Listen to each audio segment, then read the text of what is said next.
देखो बेटा, आपकी जो ये फाउंडेशन की इकोनॉमिक्स है उसमें 5 चैप्टर है इको के, जिसमें पहले 4 चैप्टर माइक्रो इको है और एक ही चैप्टर ऐसा है जो मैक्रो इको, और इससे पहले 4 चैप्टर आपके वो सारे मैक्रो के हैं और एक ही चैप्टर मैक्रो का, दैट इज बिजनेस साइकिल। उस चैप्टर का नाम बिजनेस साइकिल, यानी सी फाउंडेशन अंदर आपकी जो इकोनॉमिक्स है ये 60 मार्क्स,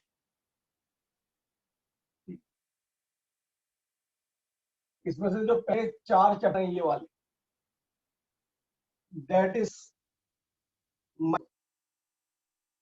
सिर्फ ये एक चैप्टर ही ऐसा है मैक्रो का।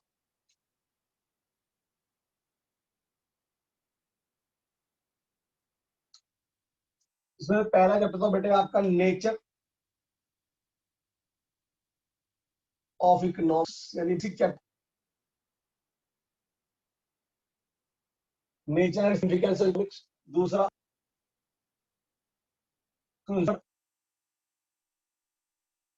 बिहेवियर,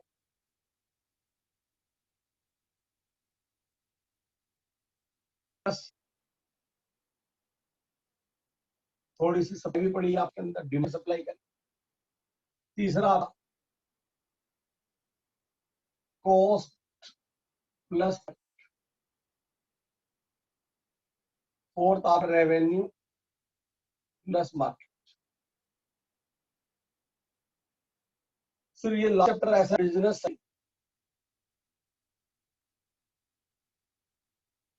जो काम मैक्रो इको है। तो लो बेटे स्टार्ट पहले से करें मैक्रो इको बिजनेस, इसलिए क्योंकि इस बिजनेस में यूज है वो देखा, क्योंकि हम लोग इकोनॉमिक्स में वो इकोनॉमिक्स पढ़ेंगे रिलेटेड टू बिजनेस जो हमारे व्यापार पे प्रभाव डाल। तो ये चैप्टर आपका 5 बिजनेस, इस चैप्टर में लिखे बेटे क्या क्या चैप्टर में पढ़ना है।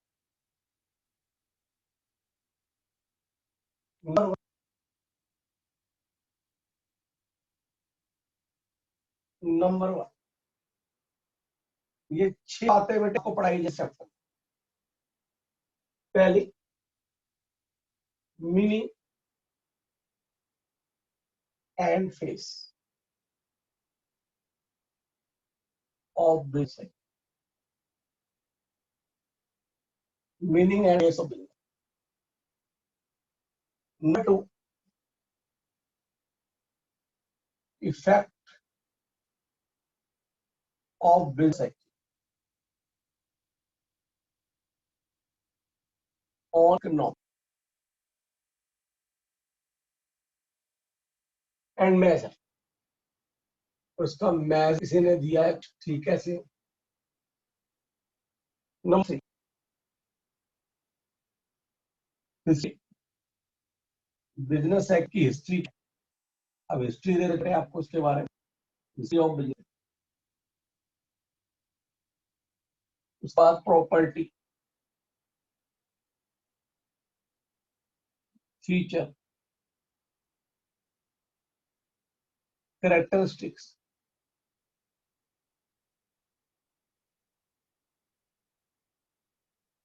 ऑफ बिजनेस, जो on the basis of history आपको ज्यादा अच्छी तरह क्लियर होते हैं। ऑन दी बेसिस,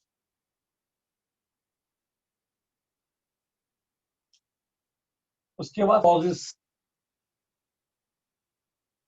या फैक्टर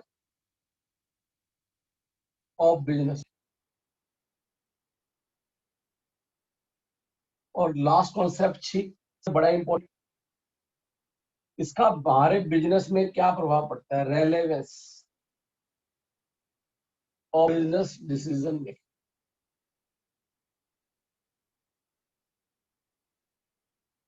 डिसीजन मेकिंग, 6 बातें आप लोगों को पढ़नी, इसमें से आज मेरी क्लास में 4 बातें होती,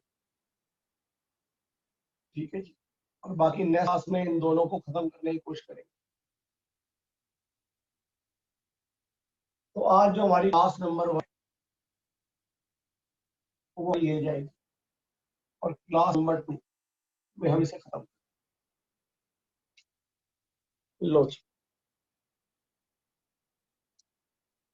तो सबसे पहला कॉन्सेप्ट मीनिंग है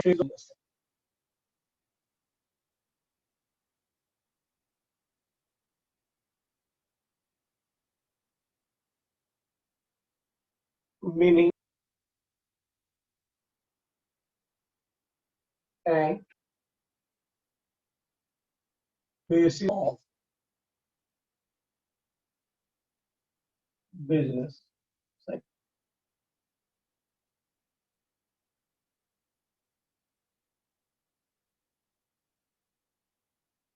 meaning and faces of business हो गया कॉपी।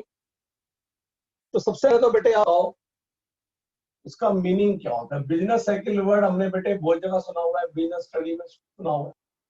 क्या होता है बिजनेस, बताएं जरा। सर जब इकोनॉमी में प्राइस बढ़े हैं और प्राइस कम है, यानी इन्फ्लेशन आता है और डिफ्लेशन आता है, यानी नॉर्मल कंडीशन नहीं होती। अब इस समय क्या चल कोरोना काल में या डेशन साइकिल डिस्टर्ब पड़ी है हमारी, जो होनी है वो चल रही है। मंदी का युग चल रहा है, मंदी चल रही है, रिसेशन चल रहा है, जिससे एक बीमार पड़ी हमारी ग्रोथ माइनस में चला गया। तो बिजनेस साइकिल हमारे बिजनेस पे प्रभाव डाल है। बट इसका मतलब क्या होता है, क्रय इकोनॉमी जो होने की सारी एक्टिविटी का जो सर्कल है, जो साइकिल, वो बिजनेस साइकिल। इकोनॉमी में कौन कौन सी एक्टिविटी होती है बेटे, इम्पोर्ट की होती है, रिकेट आउटपुट होती है, रियल जीडी की होती है। सारी एक्टिविटी को आपका बिजनेस साइकिल दर्शाता है। मैं पहले इसको बेटे ग्राफ से बताता हूँ, फिर मैं आपको उसका मिल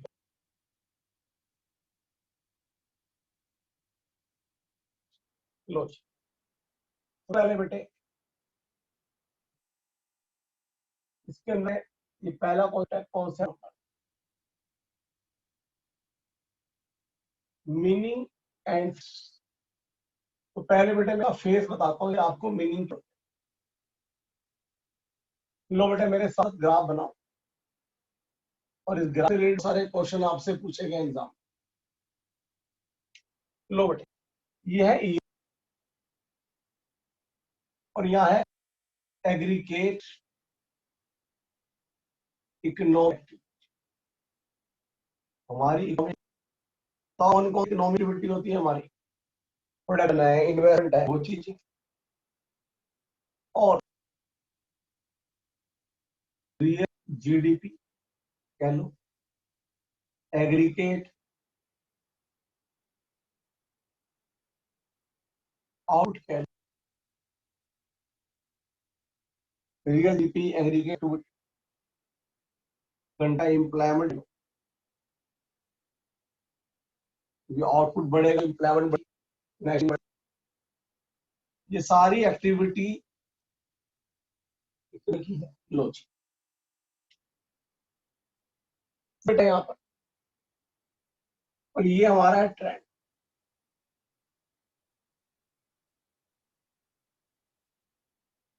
ये इकोनॉमी का ट्रेंड, हर इकोनॉमी चाहती है बेटा उसका बिजनेस, उसका जो इकोनॉमी है ग्रो करे, ये ट्रेंड चाहती है। ये ट्रेंड एनालिसिस चैप्टर भी आपने पढ़ा स्टैटिस्टिक्स के अंदर ईयर में, ट्रेंड्स। तो ये ट्रेंड बेटे बिजनेस का हर एक चाहती है ऐसी, लेकिन क्या करें हर इकोनॉमी के अंदर जो है ऐसे ट्रेंड होती है। आप भी चाहते हो कि आपका बिजनेस ऐसे ग्रो करे, आप भी चाहते हो ऐसे ग्रो करो, लेकिन क्या किसी कारण से क्या बेटे हमारी बिजनेस साइकिल होती है ऊपर, हमारी हार्ट बीट ऊपर।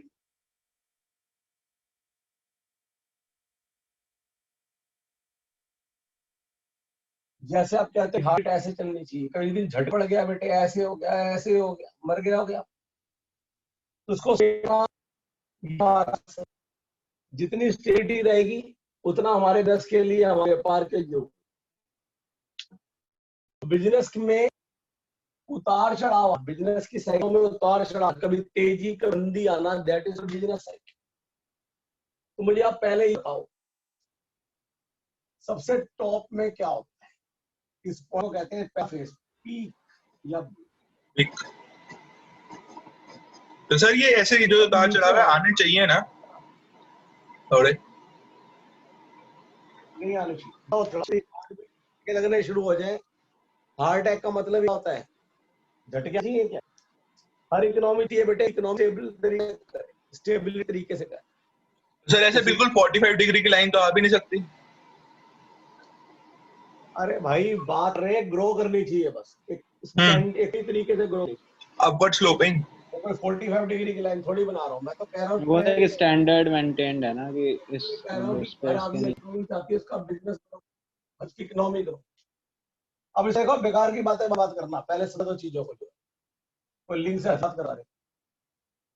अब ये पी है, ये आपका फेस समझे कौन सी।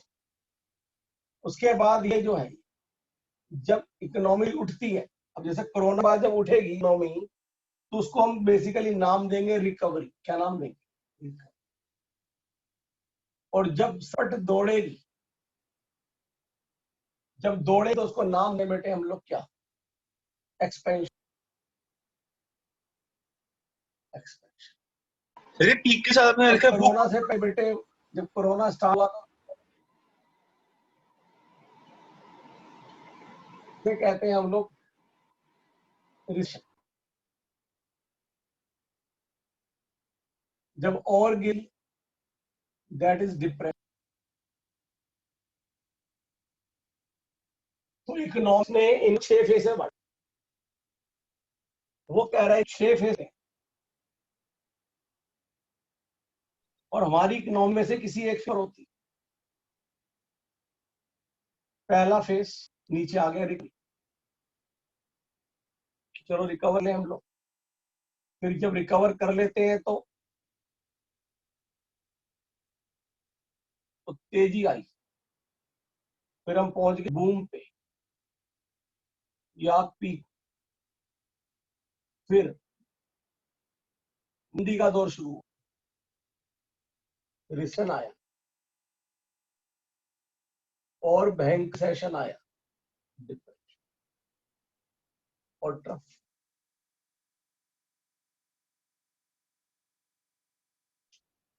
तो इसको आप इंस्टीट्यूट ने ये बोला जब ये उठाता है,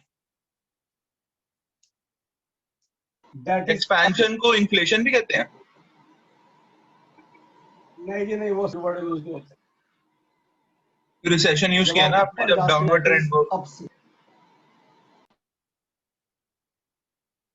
जब ये नीचे आता है, ये भी यूज जाते हैं स्विंग।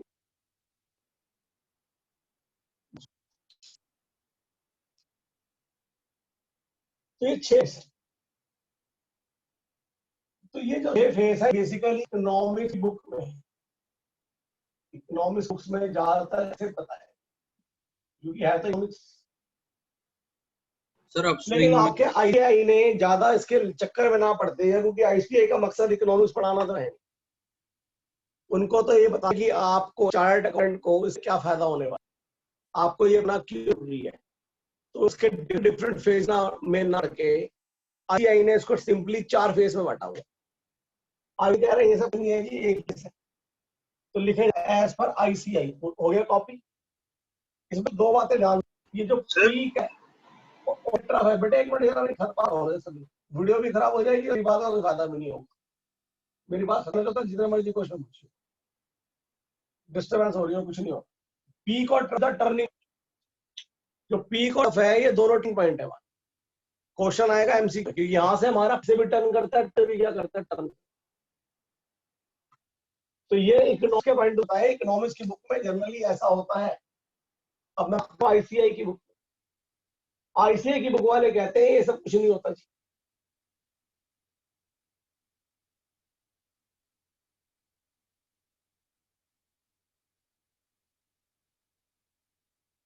उन्होंने कहा कि हम तो एक ही जानते हैं कि ये आई है ट्रेंड, ये है हमारी सही इकोनॉमी।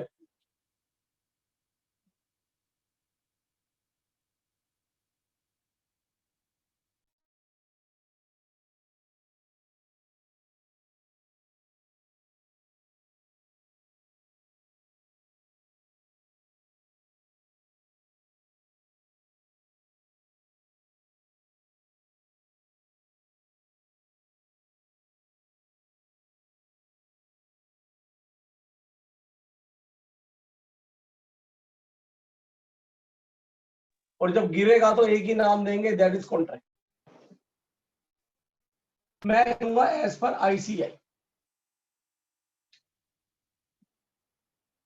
एज पर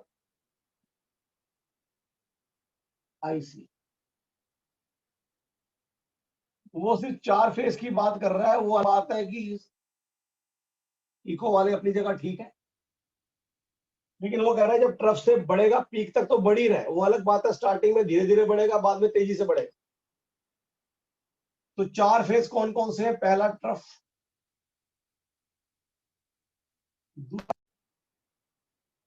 इनको हम टर्निंग पॉइंट भी कहते हैं,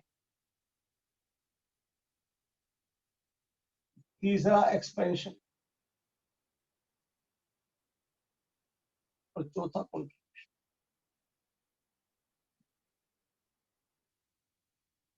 तो ये 4 फेज है हमारे।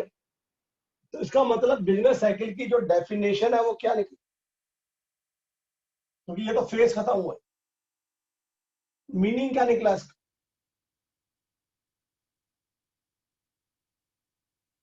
इसका मीनिंग ये निकलता है, it refers the cyclic fluctuation, it refer the cyclic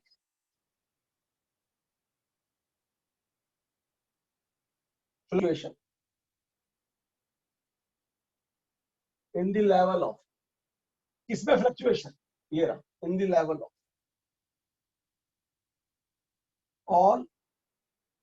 all पे कहते हैं एग्रीगेट,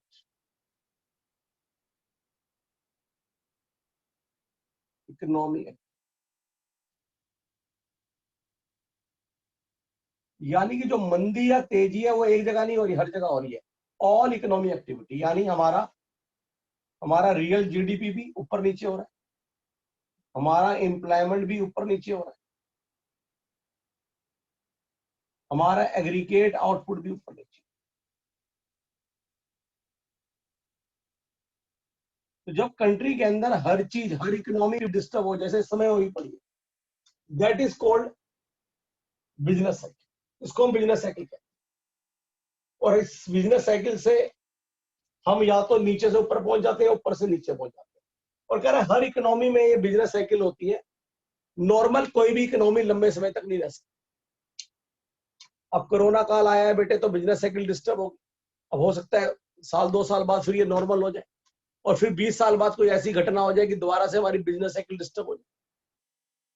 आज से 10 साल पहले भी डिस्टर्ब हुई थी 2008 में, उससे पहले 1930 में डिस्टर्ब हुई थी। वो सब हिस्ट्री है जिसकी जवाब मैं करूंगा। फिलहाल मैं ये बात कर रहा हूं, कोई भी इकोनॉमी हो वो अनस्टेबल होगी। कब होगी हमें नहीं पता, आगे कितने समय तक रहेगी हमें नहीं पता। हर बार कारण क्या होगा इसका अनस्टेबल होने का अलग होगा।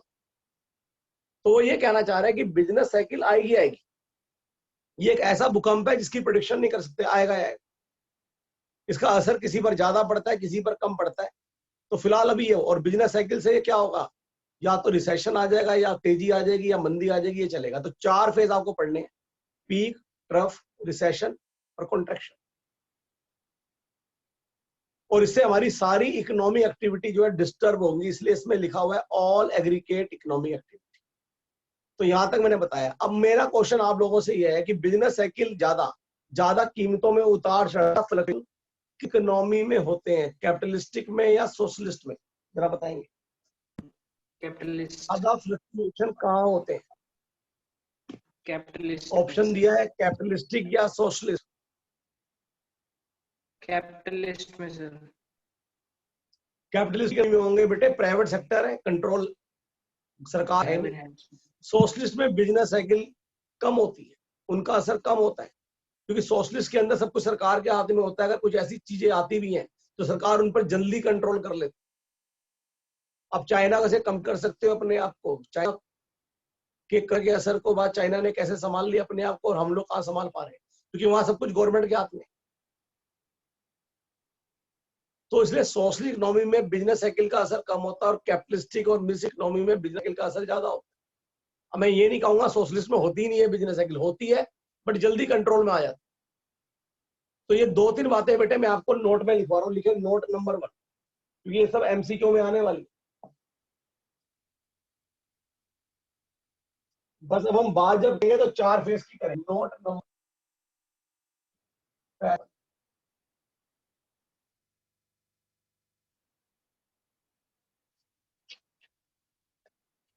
Peak and trough.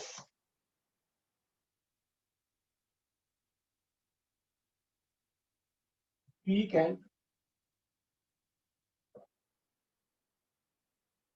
Are the turning point of business. Note number 2,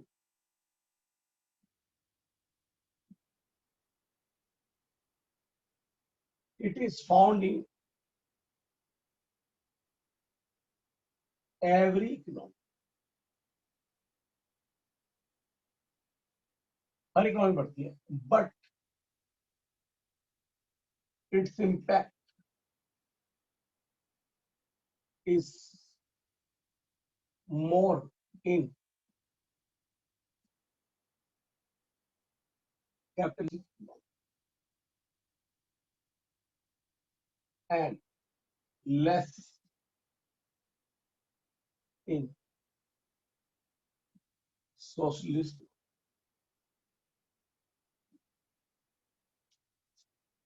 Note number 3,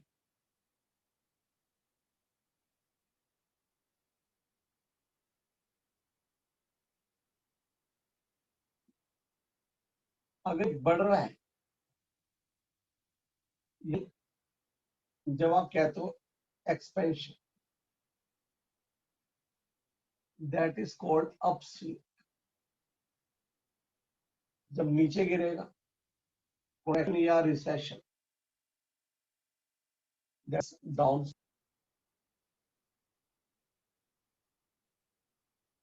तो ये तो पहला कॉन्सेप्ट हुआ बेटे कि क्या है business cycle. Business cycle is nothing, it is the unstable of economy, जो इकोनॉमी को अनस्टेबल कर दे किसी भी कारण से, और वो कारण कोई भी हो सकता है। तो this is called business cycle, और इकोनॉमी की सारी एक्टिविटी को अनस्टेबल।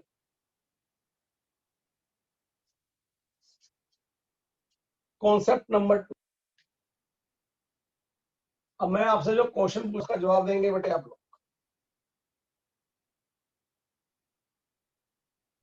सर रिसेशन और डिप्रेशन में से कौन सा फास्ट स्पीड पे होता है?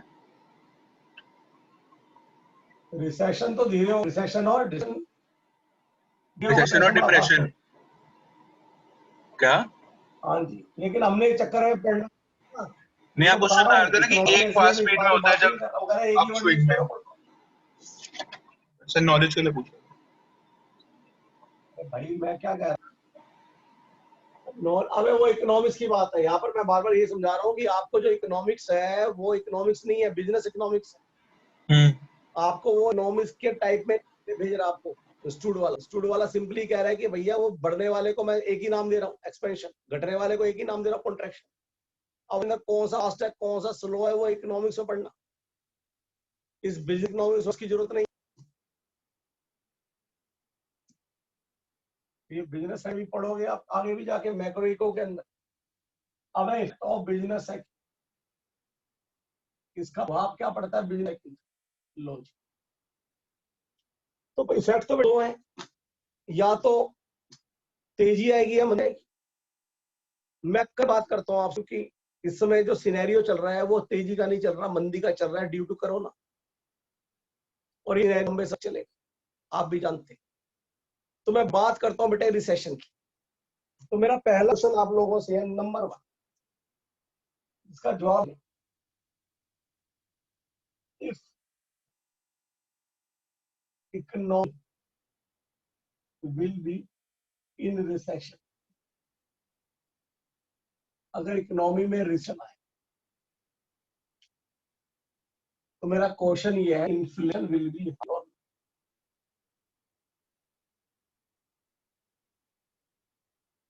मैंने घूम के आपसे कोई पूछा, आपको जो देना है हाई और लो आंसर।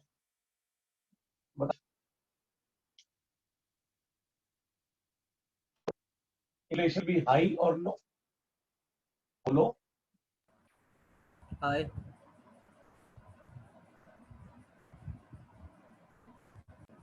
भाई हार्दिक, यहाँ तो फंस गए लोग। रिसेशन का मतलब क्या होता है पहले बताओ। तेजी और मनी में इन्फ्लेशन थोड़ी, इन्फ्लेशन अगर भी रहा हो तो क्या हो जाएगा, कीमतें बढ़ी वजह कम होंगी। रिसेशन में तो बेटे डिफ्लेशन होता है, मंदी होती।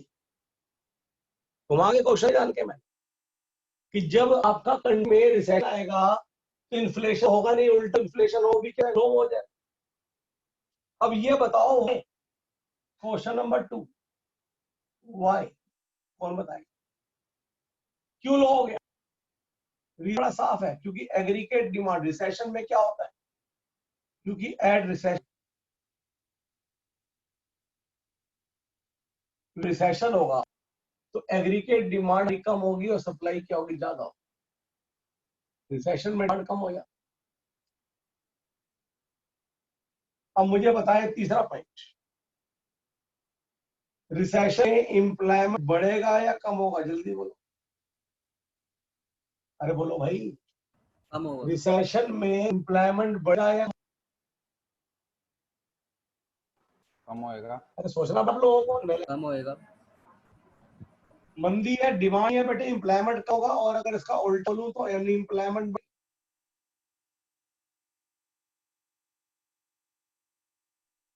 अनएम्प्लॉयमेंट।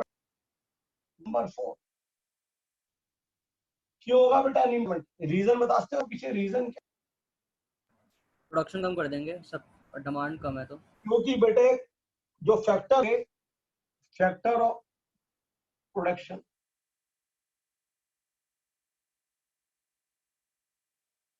जो भी फैक्टर ऑफ प्रोडक्शन है, लैंड, कैपिटल, ये सब चीजें विल ऑपरेट, काम तो करेगी but at less than 100%। Output भी तो गिर जाएगा ना, प्रोड्यूसर गिरा देगा। यानी ये जो चीजें 100% कैपेसिटी में काम नहीं करेगी ड्यू टू लेस डिमांड। आप खुद देखते हैं क्या, लैंड में सब खड़ी है हमारे यहाँ, रिसेशन है, दुकान बंद है, किराए नहीं है लोगों के, मार्केट लेबर को रोजगार नहीं मिल रहा, दे नहीं है। यानी कि जो पास फैक्टर पड़े, जो इकोनॉमी के पास फैक्टर अनएम्प्लॉयड है, तो रिसेशन के अंदर ये बेरोजगार हो जाते हैं। डिमांड होगी तो आउटपुट होगा, तो लेबर की डिमांड होगी, तब दुकानों की डिमांड होगी। तो वो कह रहे हैं 100% कैपेसिटी से कम काम करे सारे फैक्टर, डिमांड नहीं, इसलिए बेरोजगारी फैल। क्वेश्चन नंबर 4, पॉइंट नंबर, बताओ नेशनल इनकम,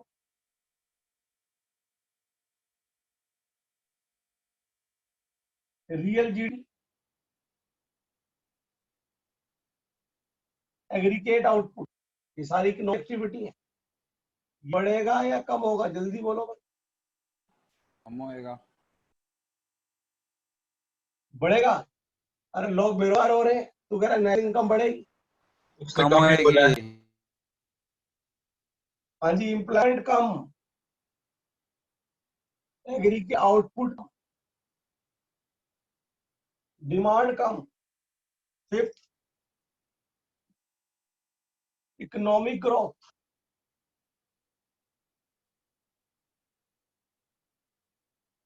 बताओ इकोनॉमिक ग्रोथ क्या है? बढ़ेगा कम होगा भाई। कम होगा। और इकोनॉमिक ग्रोथ तो कम हो जाए, इस समय तो नेगेटिव लगे 23-4% इंडिया का। रीजन क्या है,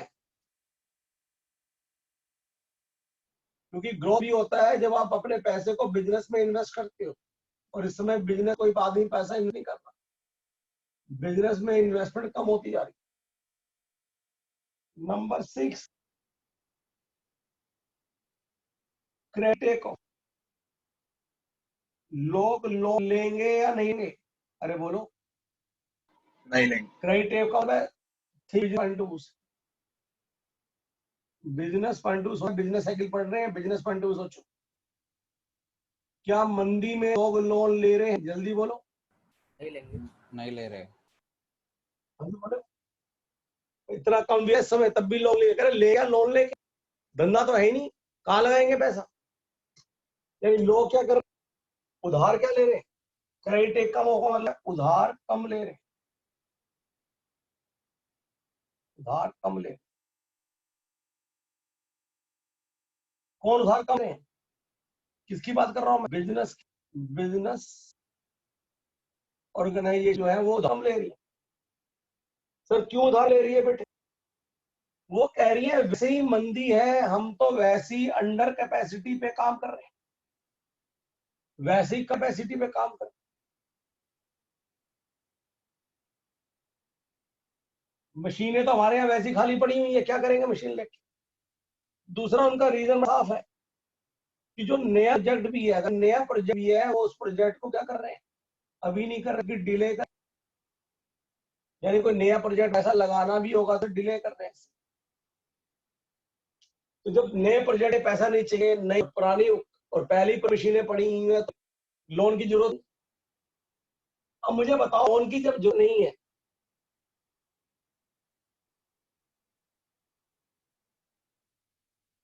तो बाजार में ब्याज का रेट है बड़ा कम होता जा रहा है। इंटरेस्ट रेट जरा बताइए।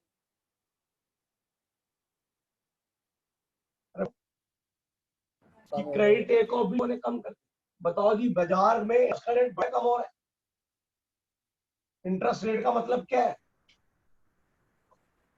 इंटरेस्ट रेट का मतलब होता है प्राइस ऑफ मनी। मनी की हर चीज की कीमत होती है ना। आपको अगर पैसा ये बाजार तो क्या करना है? आपको इंटरेस्ट देना पड़ेगा। तो इंटरेस्ट कुछ भी नहीं है, प्राइस ऑफ मनी। महीने के बदले में तो दे रहे हो। बताओ मनी की डिमांड है नहीं है इस समय। अरे जब नहीं ले रहे, इस समय मनी डिमांड क्या है? ज्यादा है कम है? तो इसलिए तो इंटरेस्ट के जा रहे हैं इसलिए कम। यानी बाजार में इंटरेस्ट भी कम हो, इसलिए आपको ब्याज पर पैसा मिले, क्योंकि मनी की डिमांड ही नहीं है। तो एक चीज बड़ी समझ आ रही है, मैं बार बार रेड कलर के निशान लगा रहा हूं, आप देखेंगे ये रेड कलर निशान का है जरा सबके अंदर बढ़ कम हो रहे हैं, जरा देख। कम हो रहे हैं। एमसी को होगा। यानी रिसेशन में आप कह सकते हो हर चीज कम होती है। डिमांड कम, आउटकम, एम्प्लॉयमेंट कम, लोन कम ले रहे हैं, ब्याज कम। सिर्फ एक चीज बढ़ती है, बताओ कुछ चीज? अनएम्प्लॉयमेंट। एमसी क्यों में कंफ्यूज करें आपको? कैसे रेशन में तो हर कम होती है, एम्प्लॉयमेंट होता है ना, बट अनएम्प्लॉयमेंट। तो आप कह सकते हो रिसेशन क्या होता है? But everything increase except employment. और ये अगर तेजी आ जाए तो क्या हो? बताओ यही तेजी आ जाए, एक्सटेंशन हो जाए तो हर चीज बढ़ेगी, ब्याज की बढ़ेगी, डिमांड बढ़ेगी, लोग ज्यादा लेंगे,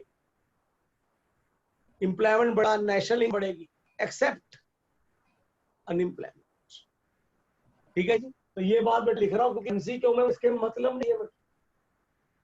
मुझको तो एमसीक्यू में ये कि जब क्वेश्चन आएगा तो मैं ध्यान क्या रखूंगा कि अगर रिसेशन आ जाएगा तो हज कम होनी चाहिए एक्सेप्ट अनएम्प्लॉयमेंट। ये मुझे दिमाग में रटनी है। तो लिखे इन recession, in recession everything will be decrease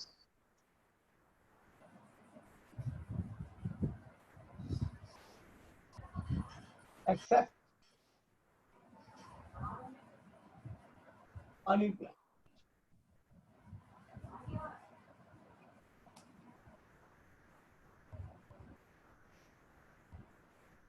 Notes.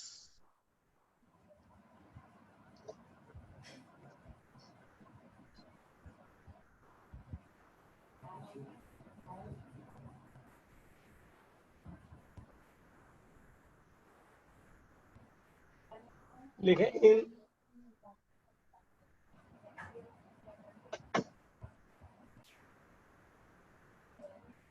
Expansion mummy बोल रही है everything will be increased.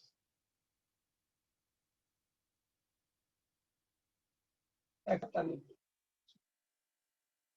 तो बेटे आपको सीखे हुआ है तो कोई भाषा नहीं जाना ना, आपको कोई ऐसे नोट्स लाने हैं कि भैया बिल्कुल कोई डेफिनेशन प्रॉपर आपको कौन क्लियर बस। लो जी आगे देखें।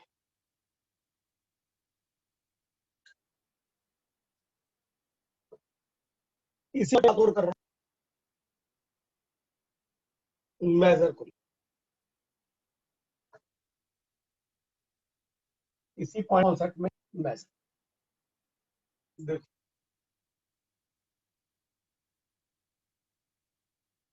मैं मतलब इलाज, इलाज कौन करेगा? डॉक्टर। डॉक्टर का है केस।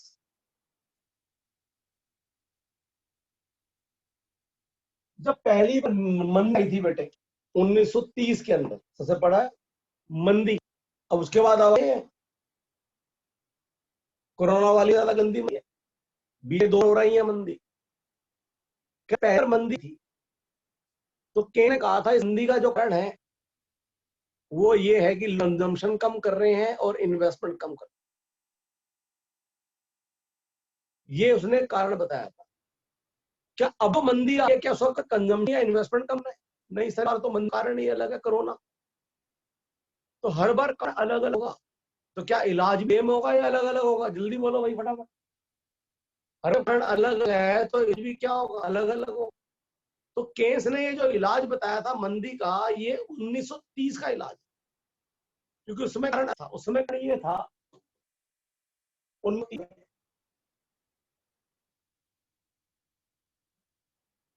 जो मंदी आई थी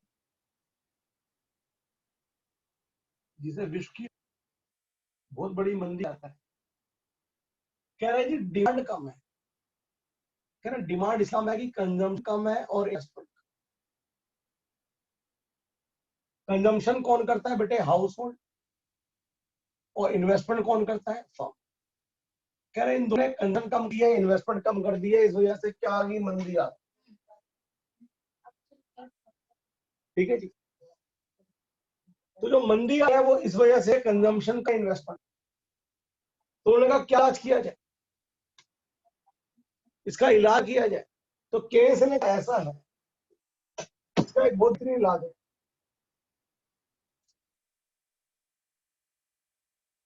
कि एग्रीगेट डिमांड हम बढ़ाएं।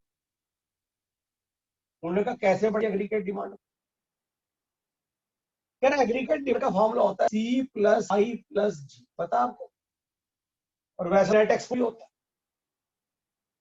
अब याद है नहीं है या मैं ऐसे ही बोले यार? ट्वेल्थ याद है कुछ?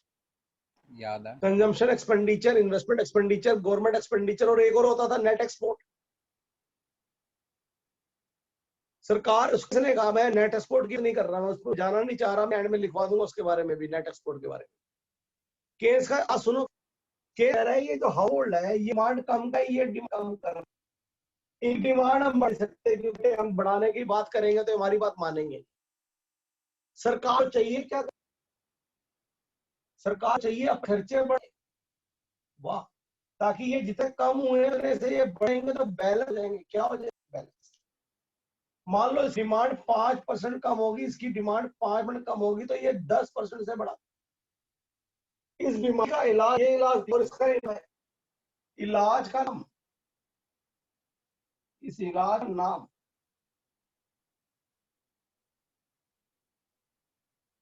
इस इलाज का नाम दिया बेटे ने काउंटर। काउंटर हमारा, काउंटर मतलब अपोजिट, काउंटर साइक्लिक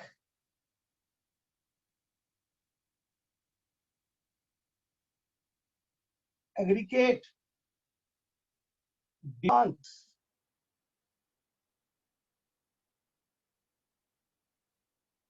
मैनेजमेंट। कह रहा है अगर हाउस होल्ड कम कर रहे हैं, हम कम कर रही है, कार को अपना बढ़ा देना चाहिए ताकि ये बैलेंस है। क्या कोरोना के समय भी सरकार ऐसा कर रही है? हाँ बेटा ऐसा ही कर रही है, जरा चेक करो। मनरेगा सुनते हैं आपको, हमें लोगों को रोजगार दिया जा रहा है, 32 सड़कें और पुल बनाए जा रहे हैं ताकि गांव के लोगों को रोजगार मिले। सरकार का चाह होगा तो लोगों की इनकम बढ़ेगी, और इनकम बढ़ेगी तो डिमांड। तो ऐसा नहीं कि सरकार इस पॉलिसी को अपोज नहीं करती, आज भी करती है। और सरकार इस समय कोशिश ज्यादा से ज्यादा खर्चा करे, ताकि सरकार खर्चा पब्लिक की इनकम बनेगा, और जब पब्लिक की इनकम बढ़ेगी तो डिमांड बढ़ेगी, जिससे जो डिमांड हुई थी वो काउंटर हो जाए। तो उन्होंने सलाह दी थी, और इस इलाज का नाम है क्या? तो ये उसने इलाज का नाम सर्च किया, प्रिस्क्राइब किया। मुझे अब ये बताओ, जब आप सजेस्ट देते हो तो कौन सी स्टेटमेंट होती है बेटे, जरा बता, क्योंकि बेसिक चैप्टर में यही बात है। अरे बोलो, जब कोई आपको सलाह देता हो तो वो नॉर्मल स्टेटमेंट होती है या पॉजिटिव स्टेटमेंट होती है? सर कहाँ पहुंचा, सब कुछ है क्यों में? बोलो भाई, सलाह देना नेगेटिव है या पॉजिटिव है? पॉजिटिव मतलब याद है आप लोगों को हेल्थ में? हाँ पॉजिटिव का मतलब होता है कि जो एक्चुअल में वो पॉजिटिव है, हाँ, और what normal. ought to be, क्या होना चाहिए, दैट नॉर्मेट। तो ये सलाह दी गई है किसने? सजेशन होती है, दैट इज ऑलवेज नॉर्मेट स्टेट। तो ऐसी सलाह बेटे 1929 की हिंदी में कैसी थी? क्या अगर ऐसा हो गया तो काम हो जाए? तो ये इधर था, ठीक है ना। दवाई का नाम क्या था? ये इलाज का नाम, इलाज का तो दवाई का नहीं, ये है दवाई का नाम, जो इस पर सामने स्क्राइब कर अपने परिचय। लो बेटा, मेरी डिमांड के बारे में थोड़ा सा जान तो मैं उसकी डिटेल में जाननी चाहता।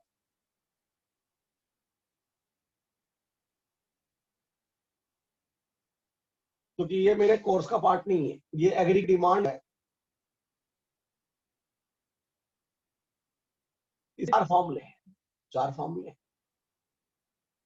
जरा मुझे बताओ, अगर आपकी इकोनॉमी में दो सेक्टर है, दो सेक्टर कौन से? एक हाउस और एक फार्म। तो एडी का फॉर्मूला होगा सी प्लस आई।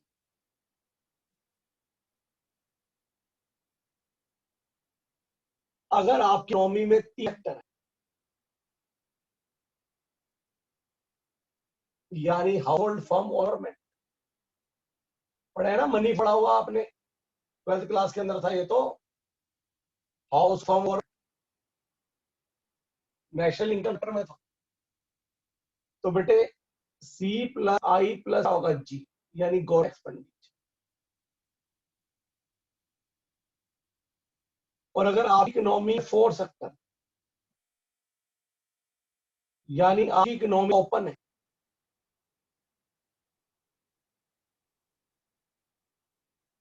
तो फिर इकोनॉमी में एक सेक्टर और बढ़ जाएगा, rest of house hold, firm, government और रेस्ट ऑफ। और जैसा होगा एडी का फॉर्मूला होगा सी प्लस आई प्लस जी, और रेट और रिवर्स से आप नेट एक्सपोर्ट और इंपोर्ट करोगे, नेट एक्सपोर्ट। ठीक है, चारों ने ठीक है, बट डिपेंड करता है हमारी इकोनॉमी कैसी है, 2 सेक्टर वाली, 3 सेक्टर वाली। वो बात है बेटे, आज की डेट में सारी इकोनॉमी कैसी है? 4 सेक्टर। हो सकता बट केस की थ्योरी बेटे 2 सेक्टर में लगती है।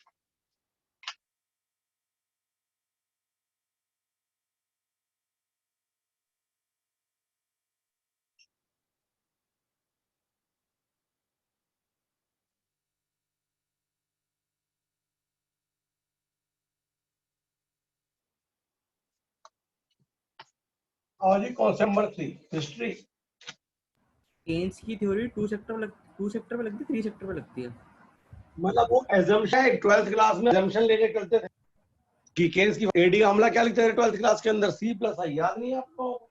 लेकिन इसके हिसाब से जो काउंटर अटैक हो रहा है वो तो गवर्नमेंट की वजह से हो रहा है ना। अभी आप लोगों को मनी के अंदर क्या होता था, मनी क्या होता था?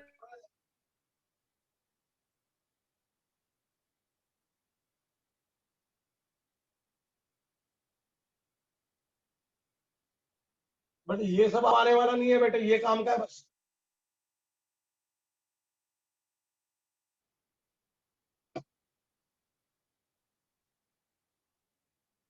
यहाँ पर हो गया बेटे आपका कि रिसेशन से क्या पड़ता है सर, हर चीज कम हो जाती है रिसेशन में अनएम्प्लॉयमेंट को छोड़कर, और एक्सपेंशन है, तेजी है तो हर बढ़ जाती है एम्प्लॉयमेंट को छोड़कर। इलाज केस ने दे दिया। लो जी, अगला कॉन्सेप्ट आ जाओ, हिस्ट्री।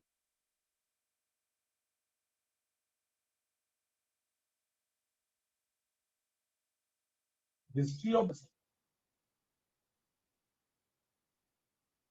बिजनेस,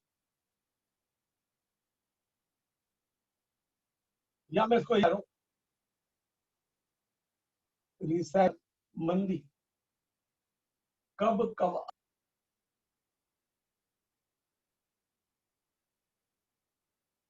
हर इंडिया में नहीं, विश्व मंदी कब कब, क्या कारण थे, क्या कॉस्ट थे। तो लो सबसे पहली मंदी, पहली बार ये आई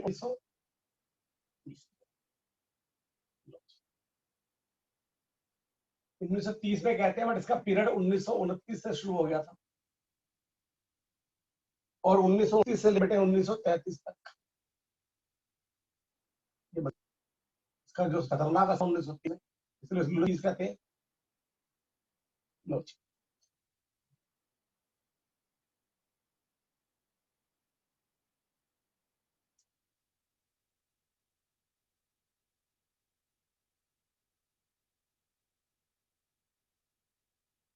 लो बेटे आपकी ट्रेन,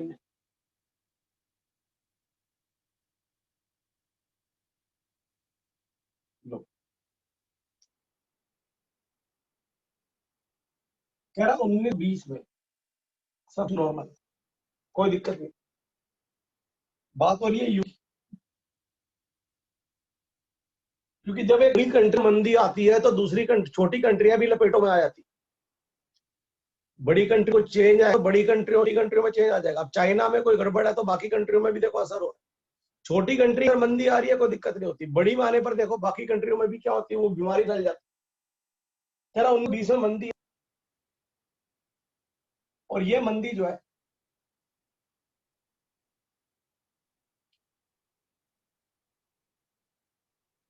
उन्नीस 1929 और 1933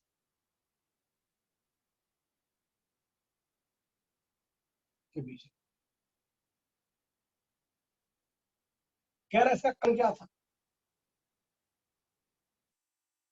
कंजम्पशन कम, इन्वेस्टमेंट, यानी कि डिमांड ऑफ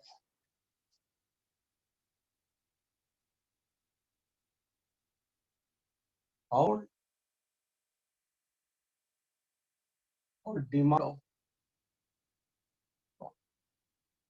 दोनों जिससे के डिमांड कम हो, ये कम मंथली लोग पैसा नहीं था,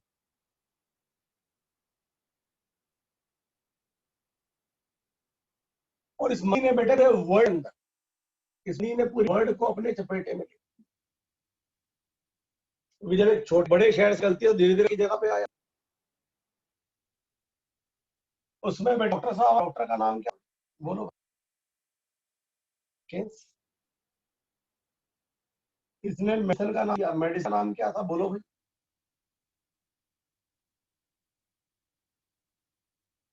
मेडिसिन प्रिस्क्राइब कर, क्या नाम था मेडिकल, बोल दो भाई, याद हो गया हो। काउंटर साइक्लिक एग्रीगेट डिमांड में। सर जो इसका ट्रफ आया था वो 1933 में आया था। 30 में कहते हैं कर थी बैंकर, मतलब पॉइंट होगा। नहीं, जो मिनिमम ट्रफ पॉइंट है वो कब आया था? मिनिमम नहीं तो कह रहा हूँ 1930 अगर मैं वर्ड यूज कर रहा हूँ तो इसका मतलब क्या होगा, ये क्या होगा, ट्रफ होगा। तो मतलब कि 30 के बाद रिकवरी शुरू हो गई थी। रिकवरी शुरू हो रही है, बस होता धीरे धीरे होती है रिकवरी। और उस समय ये मंदी गिरना तो हो गया था। हाँ। अब इसने ये बोले इसने कि बेटे ऐसा, इसका एक ही उपाय है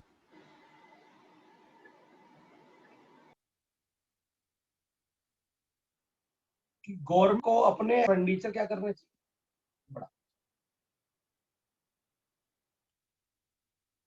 और एक गवर्नमेंट, सारी गवर्नमेंट, कंट्री की गवर्नमेंट को अपने खर्चे बढ़ाने चाहिए, ऐसी सलाह। अब गवर्नमेंट खर्चे बढ़ा रही थी, लेकिन हमारी किस्मत कितनी अच्छी थी, देखो बेटे, 1929 से लेकर क्या हुआ था पता आप? Second war, world war. वो हिटलर वाली, ये स्टार्ट, तो ऑटोमेटिकली हुआ, ऑटोमेटिकली गवर्नमेंट के डिफेंस एक्सपेंडिचर के बढ़ गए, और ये रीजन क्या हो गया?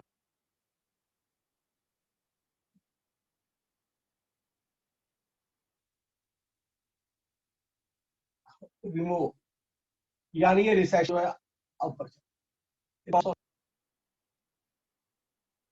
यानी कि ऊपर कैसे गया, गवर्नमेंट अपने एक्सपेंडिचर बढ़ा के करे, और सेकंड वर्ल्ड वॉर तो सबके खत्म, तो ये समस्या ऑटोमेटिकली क्या होगी? सर इस बार भी ऐसा होगा, लग तो ऐसा बेटे, कोरोना की वजह मंदी आई, और इस मंदी को करेंगे तो चाइना से लड़ाई होगी, लड़ाइयां होंगी, तो फिर क्या होगा? थर्ड वर्ल्ड वॉर, तो समस्या मत दूर तो हो जाएगी, बट बचेगी कितने ये नहीं पता। तो ये तो पहन दी 1900, कॉपी हो गया तो बेटे आगे बढ़ो, जल्दी बोलो, हो गया सर। बोलो भाई, हो गया। मिटाने उसको।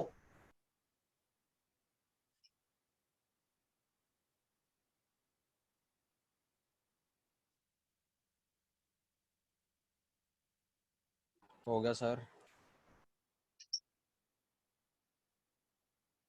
हाँ जी, दूसरी मंदी,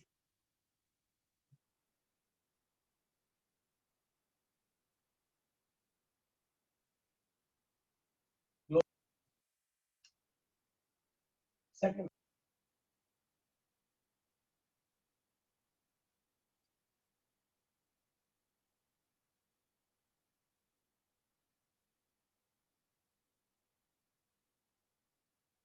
यहाँ बेटे वही agreed economic activity, that is trend.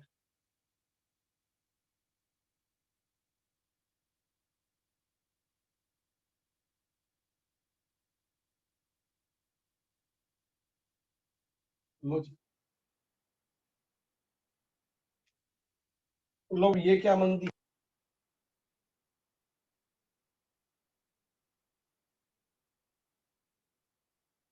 क्या 1998,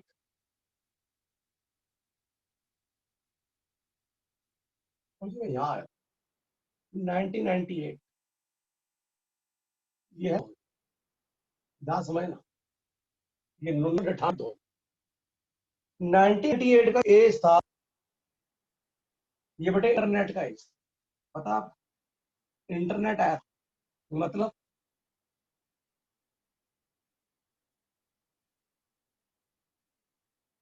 www. ये इंटरनेट का एज था, और इस इंटरनेट एज के अंदर कुछ बदमाश भी थे बेटे, उनका नाम है बेटे आरोप के पारिक।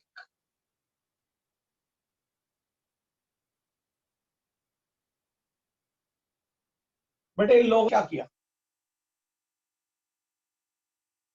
ये तो सभी वाला है। ऑनलाइन, हाँ जी, ऑनलाइन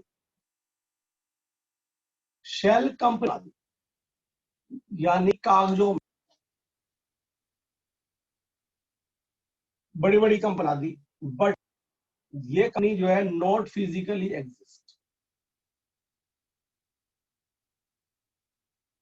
अब तो साइबर क्राइम आ गया, वो चीज है, उस समय साइबर क्राइम उस टाइम नेट ही नहीं आता था किसी, तो बेटे इन्होंने बड़ी बड़ी कंपनी बना दी और पूरी बढ़ा के, और इससे ये फिजिकली लोग इनकम में बेटे करते हैं, इन्वेस्ट करते। तो बेटे हुआ बेटे कि इससे दी बड़ी, और ये जो घोटाला दौर जिसे हम कहते हैं टेक्नोलॉजी बबल, एक ऐसा बुलबुला जो टेक्नोलॉजी की वजह से क्रिएट हुआ था, फूटा ईयर पकड़े, और जब पकड़े तो बेटे जो इन्वेंट करी थी वो आराम से मार्केट, स्टॉक मार्केट, इसलिए बेटे tech.com का। तो यहाँ पर भी मंदी आई आपकी, जो 2023 2000 के बाद,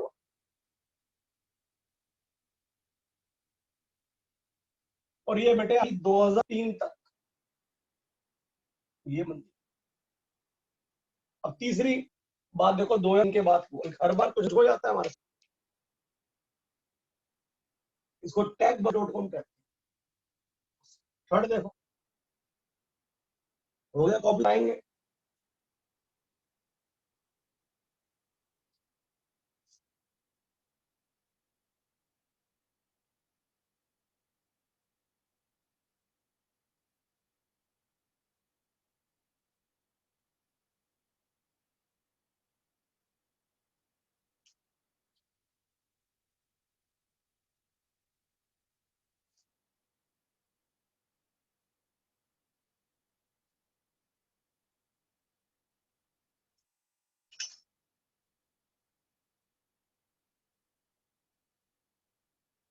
मुझे बोलो क्या,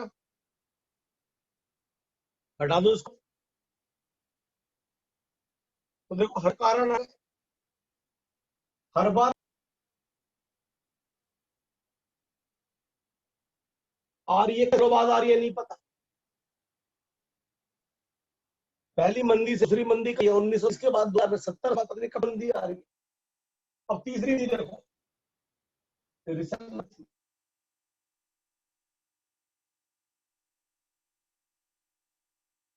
ये तो खतरनाक थी बेटे, आपको ध्यान भी नहीं होगा, 2000 में आई थी।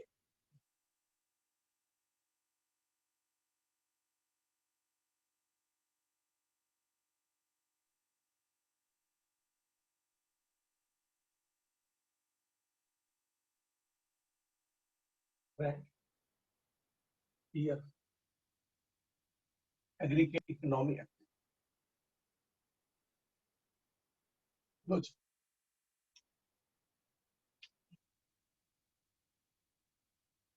तीसरी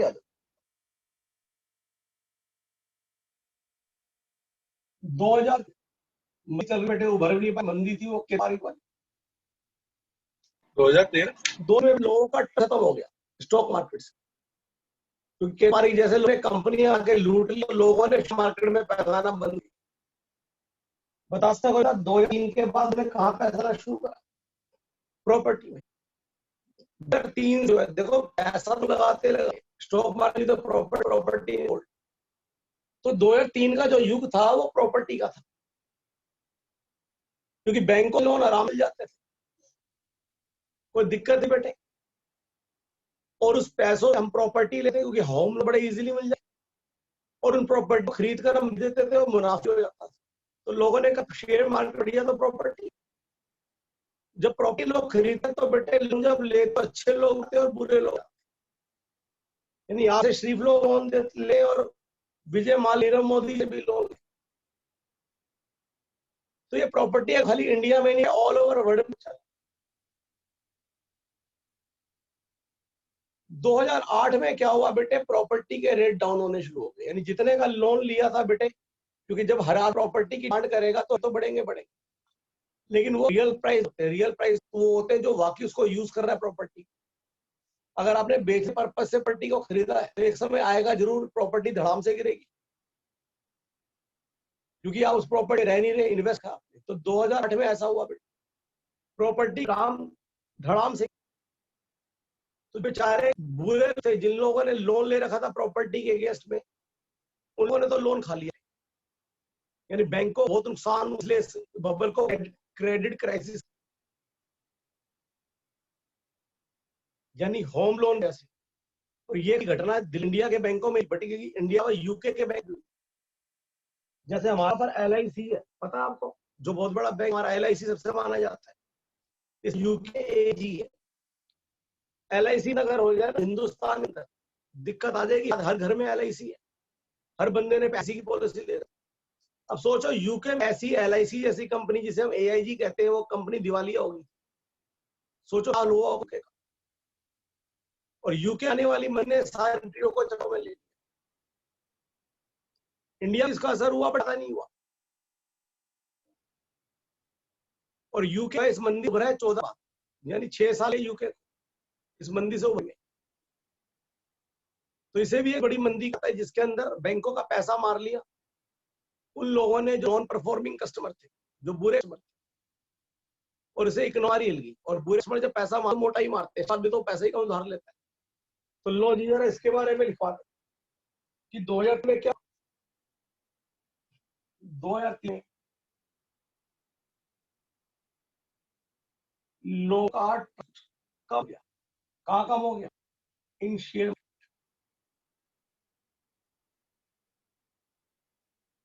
शेयर मार्केट में ट्रस्ट कम, और वो मूव कर गए फ्रॉम, उन्होंने move their investment, move investment from stock market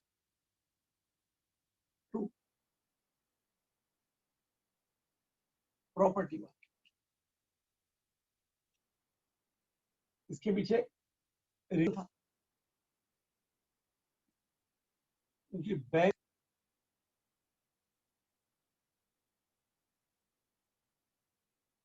provide home या property at very low rate,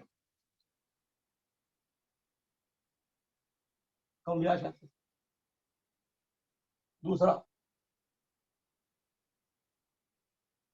every हर आदमी, पहले जहां लिमिटेड लोग काम करते हैं, अब क्या हर आदमी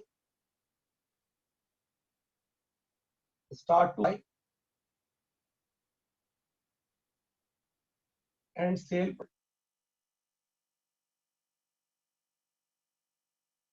अर्न प्रॉफिट। और प्रॉपर्टी को कितना बेचना कर दिया, रहने के लिए नहीं। अब लोन दे रहे हैं बेटे रहने के लिए, वो रहता तो था नहीं, वो प्रॉपर्टी को खरीदना बेचना शुरू कर दिया, प्रॉफिट कमाना शुरू कर दिया, जिससे प्रॉपर्टी के प्राइस क्या होते गए, बढ़ते गए। अरे 2 रुपए की प्रॉपर्टी ली है 3 में, तो मैं 4 रुपए बेचूंगा।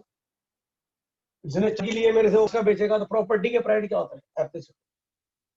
तो 2008 तक तेजी रही प्रॉपर्टी मार्केट, प्रॉपर्टी के प्राइस क्या होते गए।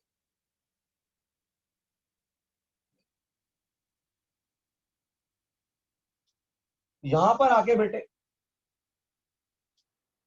यूके का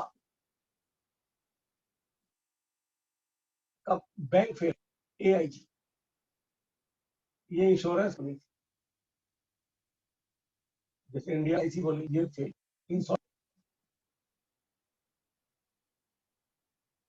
क्यों फेल हो गए, लोगों ने बेटे लोन ले रखा था,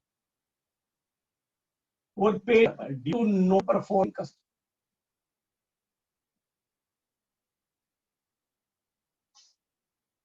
due to no performing loan take, मतलब जिन्होंने लोन ले रखा पैसा नहीं देता। और ये हमारे बेटे धम से गिरी। नॉन परफॉर्मिंग एसेट्स, एसेट क्या बेटे, मैं एसेट लिखना नहीं चाह रहा है, थोड़ी पढ़ा, इसलिए इस बब्बल बेटे हम नाम दें क्रेडिट या हाउस बबल भी। घर के नाम रहने के लिए लिया, बट उस पर रहने की बजाय दिया, और जब सारे ही हरकत करेंगे तो समय तो आएगा पार्टी का रियल सामने आएगा, और रियल वो नहीं था जितना था। और अब चौथा सेशन भी बैठने वाले सर शायद पढ़ाना अगले साल मुझे, वो अगले साल किस वजह आया। तो आप देखो कि हर बार देख रहे हो कि कारण है।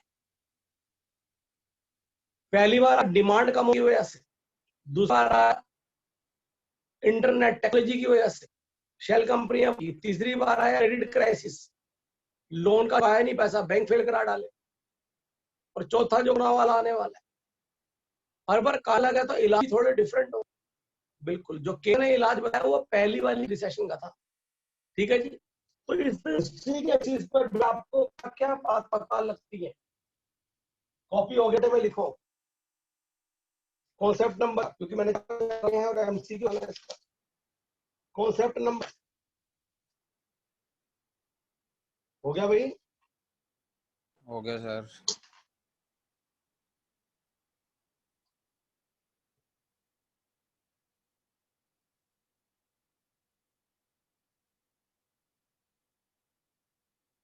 Concept number 4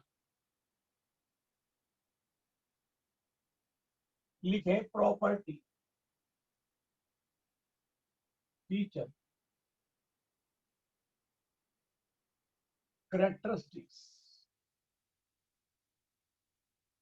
of business cycle on the basis of this, जो उसकी पास्ट हिस्ट्री है उसके बेस पर बेटे आपको क्या बातों का अनुमान लगा कि हर हो रहा है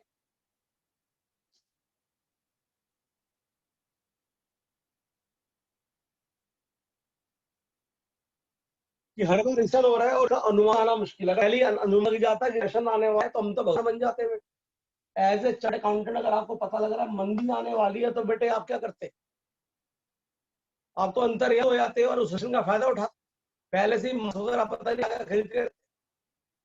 लेकिन आप तो ये वालों को दी गई है, आप अनुमान कैसा है कि रिसेशन वाला है, तेजी आने वाला है।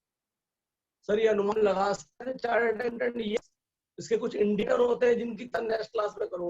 कॉन्सेप्ट नंबर 6 यही है, एक से अंतर कैसे कि भविष्य में रिसेशन आने वाला है या फिर तेजी वाली है, वो अपने क्लाइंट को अवेयर करा, इसलिए आपको ऐसे आ रहा है और कुछ नहीं।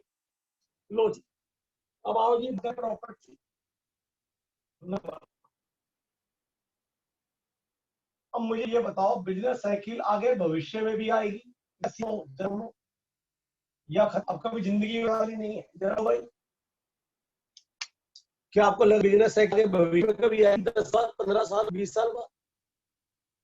सर कोई भरोसा कभी भी आ सकता। 1920 के बाद 1998 में आई आ गई ना इतने सालों बाद, फिर 2000 आ गई, फिर अब 2000 में आ गई। तो इसका मतलब कि बिजनेस साइकिल पहला feature business cycle build regular हो आई, बट कंसिस्टेंट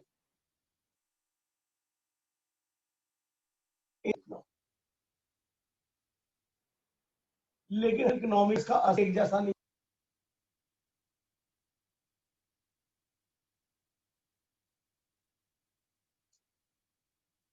लोग ऐसे बनाओ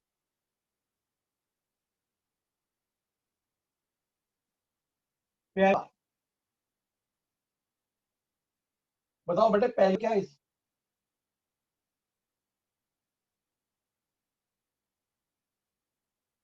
1930 और इसके चार फेज से उभर भी गए थे। इसके चारों फेज कंप्लीट कितने में हो गए थे जरा बता। विन 20 साल में, यानी 1930 में मंदी आई 1905 तक हम उभर गए। मतलब 20 का मतलब है मन से उभरना।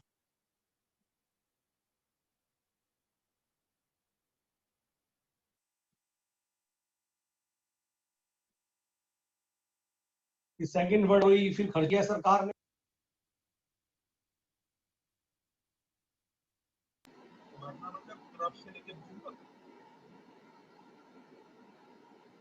सेकंड टाइम का बेटे ये आई थी 2000 टेक वाली, लेकिन ये छोटे स्केल पे था भूकंप। तो 4 कंप्लीट हो गए विद इन 2 ईयर।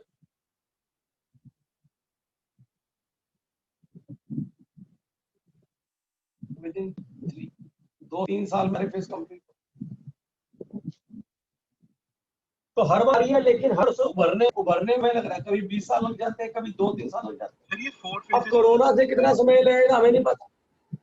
कोरोना तो अभी चल रही है। अब दवाई है कोरोना की, उसके बाद सेटल होंगे, पता कितना समय लगेगा, 4, 5 साल, 2 साल, 1 साल, नहीं पता। तो कह रहे कि हर बार आएगी, बट क्या रेगुलर आएगी, बट ये inconsistent in everything.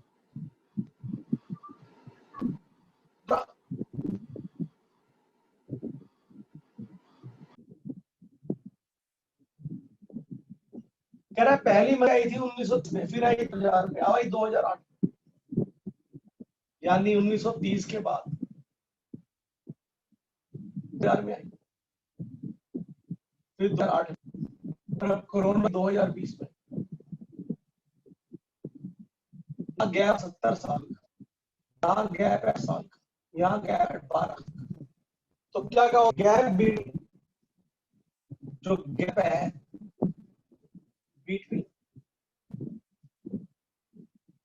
first business cycle and second business cycle is unknown। हमें नहीं पता बेटे कि अगली बार आएगी, गैप अननोन है, कब आएगी, 7 साल बाद आएगी, 8 साल बाद आएगी, 12 बाद आएगी, अब कब आएगी। क्या है इसके बीच का जो गैप है वो, यहाँ गैप 70 साल का आ गया, बाकियों में 8 साल का है, किसी में 12 साल का है। तो जी, तो पहला सेक्टर ये कह रहा है रेगुलर तो बट इनकंसिस्टेंट, मतलब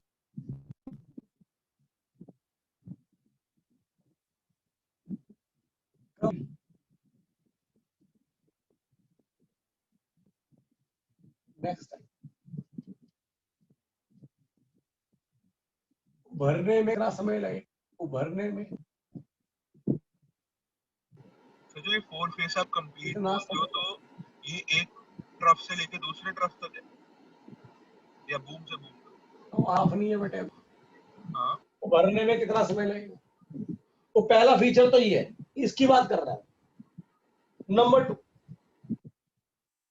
क्या हर बार कारण एक था या अलग अलग था, बताना जरा, हर बार कारण एक था या अलग अलग थे, अलग अलग थे। यानी हर बिजनेस साइकिल के समय के जो कारण है अलग अलग। नंबर 2 पॉइंट करो, फीचर प्रॉपर्टी नंबर 2,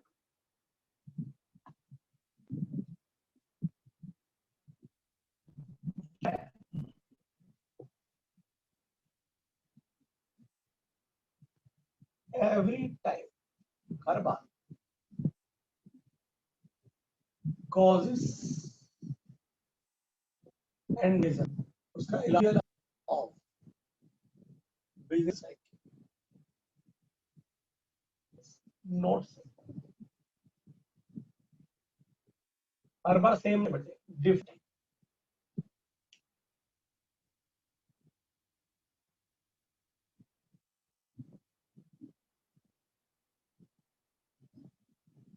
इसका इफेक्ट क्या सारी की पड़ता है, हाँ इसका इफेक्ट सारी यूके में इसका हर जगह पड़ता, बस वो अलग बात है, इसी जगह कम, इसी जगह ज्यादा। 2008 में एमडी आई थी तो यूके में ज्यादा पड़ा था, हमें कम पड़ा था। तो अब ये कहते हैं इट्स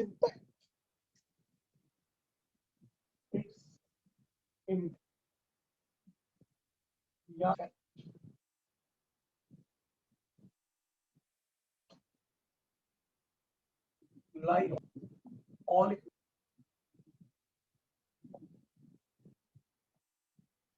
maybe मोर और लेस उसमें क्या पड़ेगा, मे बी मोर और लेस।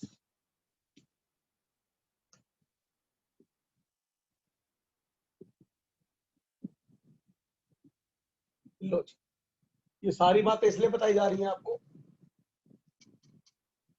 इसलिए भैया उसके नोट्स बताएं जी। सबसे पहली क्या आई थी जिसे कहते great depression 1930 cause given by Keynes, cause given by Keynes क्या था बेटा, that's falling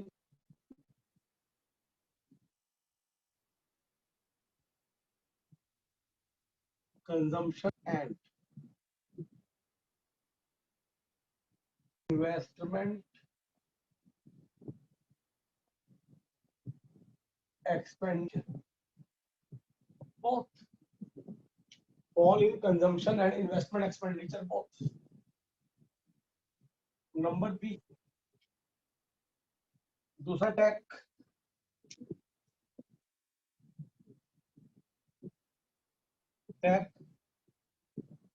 bubble.com इंटरनेट वाला शेल कंपनी वाला कितन पारी वाला 2000 misuse of .com मतलब इंटरनेट वाली बात कर रहा है, साइट की बात, .com technology to form shell company बता रखा है मैंने पीछे, जो काजों में होती है एग्जिस्ट नहीं करती, which crash stock market. Number 3,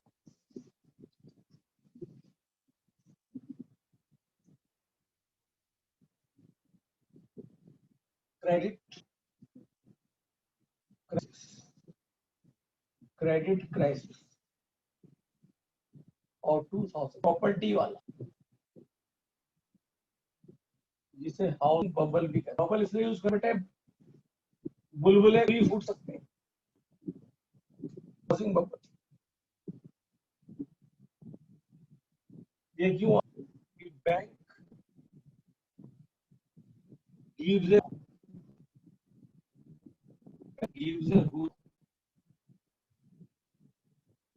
to non-performing customer.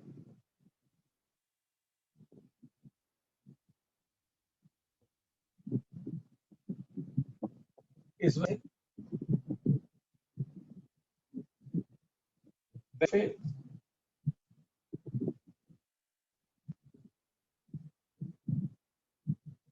cause of lose bad debt. लो आपको बेटे इतना भी है, अब जरा इसके एमसी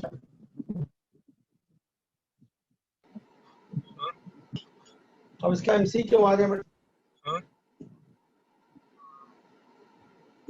सर कॉपी हो गया तो ज्यादा एमसी क्यों स्टडी में नहीं है, बट आपको जो बताया उस शाम से काम हो जाएगा।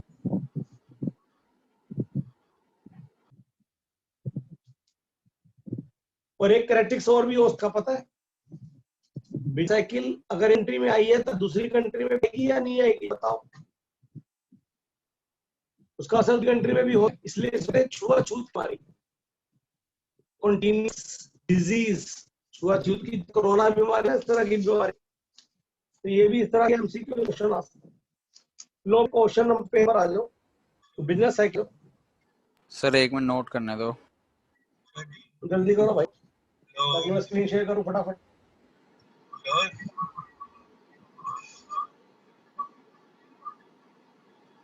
सर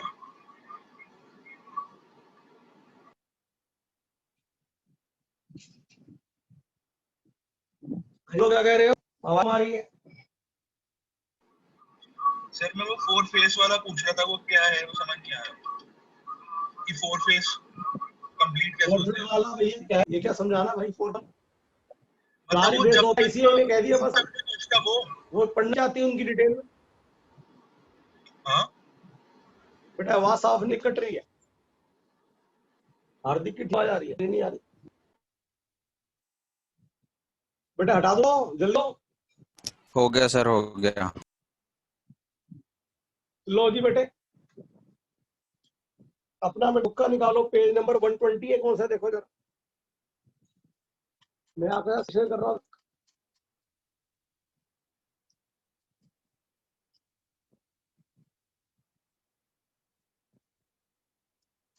लो जी,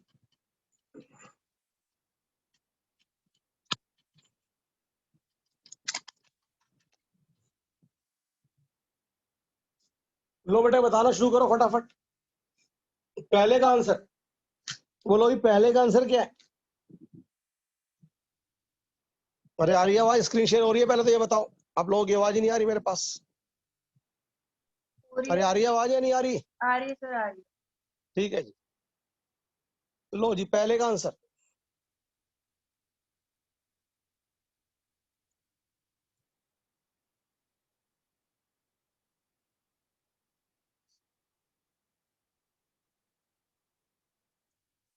कह रहा है बिजनेस साइकिल रेफर, इनमें से कौन सी डेफिनेशन बिजनेस साइकिल की है जरा बताओ भाई, कौन सा वर्ड यूज होता है बिजनेस साइकिल में? फ्लक्चुएशन। किसकी फ्लक्चुएशन? ऑल इकोनॉमिक एक्टिविटी, ठीक है ना? खाली डाउन नहीं कहते, खाली इंक्रीज नहीं कहते, जितनी भी हमारी इकोनॉमिक एक्टिविटी है। कौन कौन सी इकोनॉमिक एक्टिविटी होती है जरा पता है आप लोगों को? Real GDP, aggregate output, employment. जब इन सारी एक्टिविटी में असर पड़े, that is called business cycle. Question number 2, जल्दी बताएं जी। कह रहा है जब कोई चीज डिक्लाइन हो रही हो तो उसे क्या नाम देंगे? डिक्लाइन को क्या कहते हैं बेटे? जब बिजनेस साइकिल डिक्लाइन हो रही हो, कम हो रही हो, ऐसे होता ना बिजनेस साइकिल। तो बताओ, कह रहा है वो डिक्लाइन वाला क्या नाम दो? जल्दी बोलो भाई, सोचना पड़ रहा है आप लोगों को। ये पूछ रहा है डिक्लाइन वाला क्या होगा? आवाज नहीं आ रही है आप रिसेशन। लोगों की? बिल्कुल, रिसेशन कह सकते हो, कॉन्ट्रैक्शन फेस नहीं कर सकते? कॉन्ट्रैक्शन भी कह दोगे, गलत नहीं होगा। कॉन्ट्रैक्शन भी सही है, कॉन्ट्रैक्शन कह देना चाहिए, कोई ठीक नहीं है, कोई गलत नहीं है। और वैसे तो इंस्टीट्यूट कॉन्ट्रैक्शन ही कहता है, ठीक है ना? कॉन्ट्रैक्शन ही सही वर्ड है। सर तो फिर डाउन स्विंग क्या है? डाउन स्विंग तो नाम दे दिया गया बेटे, पूरा दोनों जोड़ दिया। डाउन स्विंग में दोनों आ गए, अब स्विंग में भी दोनों आ गए। आगे बढ़े, क्वेश्चन नंबर आ जाओ 3।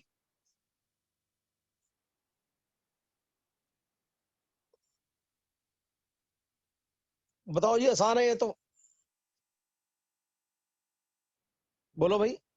जो ट्रफ है ये कहाँ होता है जरा, भूल गए क्या? बार बार डायग्राम बनवा रहे हो मेरे से। ट्रफ ऊपर होता है नीचे होता है? नीचे होता है। नीचे। नीचे ट्रफ होता है, ऊपर क्या होता है? पीक।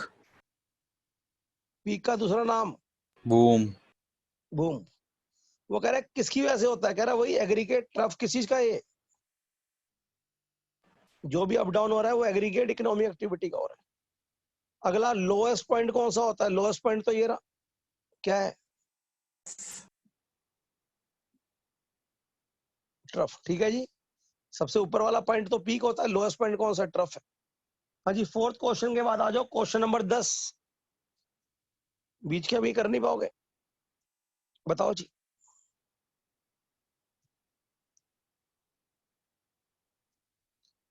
कह रहा है इसमें से बिजनेस साइकिल का सही मतलब कौन सा है बेटे? 10वां तो अभी नहीं करना बेटे, रुक जाओ। 10वां रुक जाओ जरा, 10वां नहीं, 11वां क्वेश्चन हो। 10th क्वेश्चन नहीं अभी। एक काम करो, क्वेश्चन नंबर 9 आओ जी, पहले 10th नहीं 9 आओ, और सोच समझ के जवाब देना।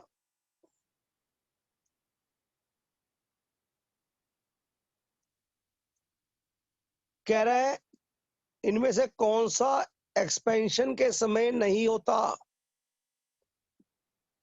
मुझे एक बात बताओ, एक्सपेंशन में क्या होता है? चीजों के रेट बढ़ते हैं कम होते हैं? हर चीज बढ़ती है कम होती है? बोलो भाई। बढ़ती है। बढ़ती है। एक्सपेंशन में मैंने लिखवाया था हर चीज बढ़ती है एक्सेप्ट, अरे बोलो एक्सेप्ट, अनएम्प्लॉयमेंट। हर चीज बढ़ती है। तो देखो बेटे क्या है, यहां भी बढ़ रहा है, यहां भी बढ़ रहा है, यहां भी बढ़ रहा है, लेकिन इसने पूछा क्या आपसे? एक्सपेंशन पूछा या डज नॉट पूछा है? कह रहा है एक्सपेंशन में क्या नहीं होगा? अरे ये भी होगा, ये तीनों तो होंगे, तीनों होंगे। कह रहा है क्या नहीं होगा? ऐसा आंसर ही नहीं है हमारे पास। जब ऐसा आंसर ही नहीं है तो कौन सा ऑप्शन होगा? हमारा आंसर क्या होगा? None of. एक्सपेंशन में ये तीनों होंगे या नहीं होंगे? उसने क्या पूछा? ये तो होंगे। और वो क्या कह रहा है कि कौन सा नहीं होगा? नहीं होगा वाला पूछा, नहीं होगा वाला आंसर है आपके पास क्या? जरा देखना। उसने कहा क्या नहीं होगा एक्सपेंशन में? आप कहोगे ये भी होगा, ये भी होगा, ये भी। क्या नहीं होगा? आंसर ही नहीं है कोई। तो उसने नन लिखा है, ऑल लिखा है, जरा बताना। ऑल लिखा होता तो उसका मतलब है सारे होंगे। वो कह रहा है कौन सा नहीं होगा? कोई भी ऐसा है ही नहीं जो होगा। 9th के बाद आ जाओ, क्वेश्चन नंबर 11। सोच समझ के जवाब देना। लिखा है रिसेशन में, बताओ रिसेशन में हर चीज क्या होती है? अरे बोलो। कम होती है। और अनएम्प्लॉयमेंट बढ़ती है। अब सोच के बताओ क्या जवाब होगा। कह रहा है अनएम्प्लॉयमेंट तो क्या होगा? बढ़ेगा। और बाकी कोई भी चीज हो क्या होगी? कम होगी। तो आंसर क्या होगा बेटे इसका? अनएम्प्लॉयमेंट बढ़ेगा यानी राइज, और वो फॉल। समझ आ गई बात? इसलिए मैं आपको रटवा नहीं रहा था, आपको कह रहा था इस तरह याद करो कि एमसीक्यू है आपके। क्वेश्चन नंबर आ जाओ 11 के बाद क्वेश्चन नंबर 12।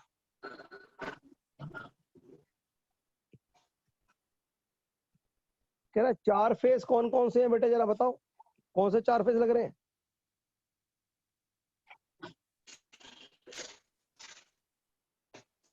बोलो कौन से चार फेस हैं? देख के तो मुझे साफ नजर आ रहा है। सी है सर। कौन सा? सी। अच्छा, बाकी क्यों नहीं है? बाकी क्यों नहीं है? क्या कमी है बाकियों में? सर पीक के बाद की बात होगी। सर पीक और बूम एक ही बात होती है। पीक और बूम एक ही बात होती है, इसलिए घट गए। पीक और बूम एक ही बात होती है। पता नहीं बस क्या लिखा हुआ है। समझ आ गया? इसलिए अंडरलाइन कर लेना इनको भी। पीक और बूम तो एक ही बात है, तो यानी सी आंसर ठीक है।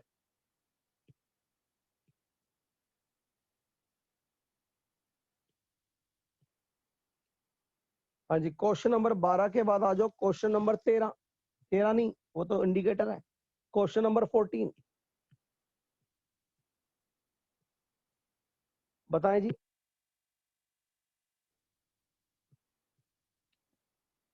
कह रहा है aggregate economy activity decline. Decline का मतलब किसकी बात कर रहा है?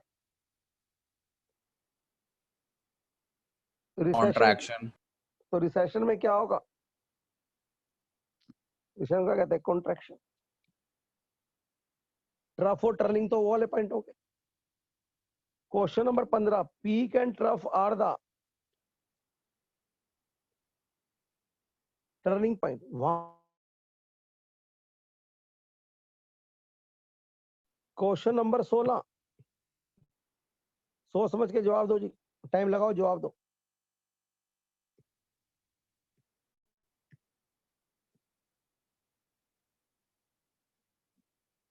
बोलो जी क्वेश्चन नंबर 16।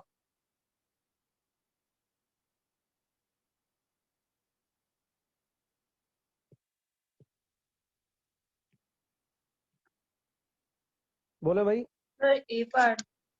ए पार्ट कह रहे हैं। सबसे पहले तो मुझे बताओ कि मनी की सप्लाई कब बढ़ेगी? The most probable outcomes of increase in the money supply. Question का मतलब बताओ।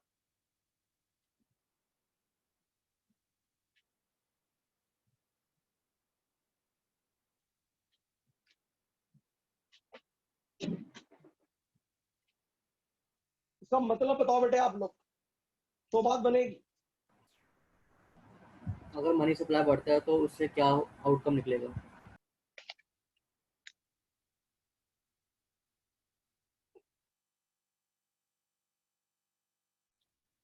हाँ जी बताओ जी, इनमें कौन सा रिलेशन जो है बता रहा है कि मनी सप्लाई बढ़े, मार्केट में मनी की सप्लाई बढ़े? सप्लाई कब बढ़ती है मनी की, जरा ये बताना। जो गवर्नमेंट मतलब इंटरेस्ट कम कर देती है।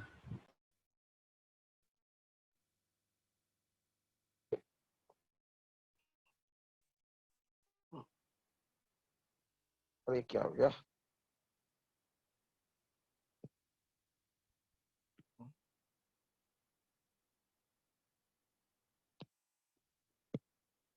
लो जा रहा है नजर, आ रहा है सर। पता नहीं कहाँ चला गया था, कहाँ चला गया। Question number 16।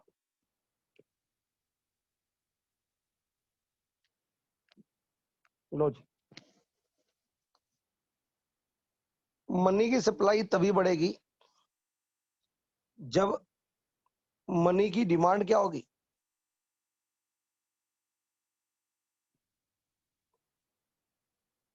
डिमांड कम होगी। सिंपल सी बात है, मनी की सप्लाई तभी बढ़ेगी जब मनी की डिमांड कम होगी, और मनी की डिमांड कम तभी होगी जब लोगों की डिमांड कम होगी। ठीक है जी। तो मुझे आप ये बताओ, अगर बाजार में रेट ऑफ इंटरेस्ट बढ़ जाए तो मनी की सप्लाई ज्यादा होगी या कम होगी? ब्याज का रेट बढ़ जाए, बोलो भाई।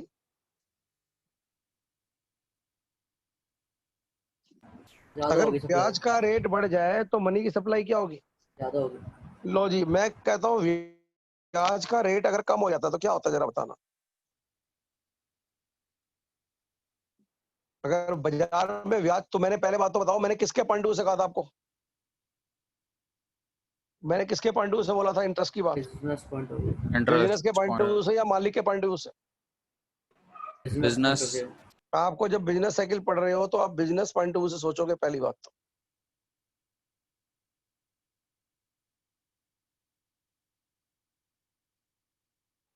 ब्याज का रेट अगर बाजार में कम हो जाए तो बिजनेसमैन इन्वेस्टमेंट ज्यादा करेगा या कम करेगा? बोलो भाई। अगर कम ब्याज मिलेगा तो बिजनेसमैन क्या करेगा? इन्वेस्ट ज्यादा करेगा। इन्वेस्ट ज्यादा करेगा।